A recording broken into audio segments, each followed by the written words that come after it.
The individual user profiles that were expected to arrive on Google TV last month have been delayed, meaning those personalized content recommendations are, unfortunately, on hold. The company had initially said the new user profiles would arrive on Google TV last month, but Google spokesperson Ivy Hunt tells The Verge today that the profiles will now begin rolling out in the coming months. News of the delay was earlier reported by 9to5 Google.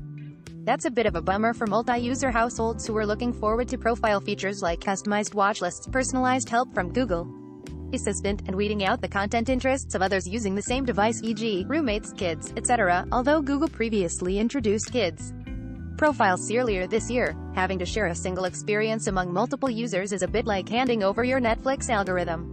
Not ideal. Google didn't offer a reason for the delay, but with any mercy, its TV experience will bring us personalized user profiles early into the new year.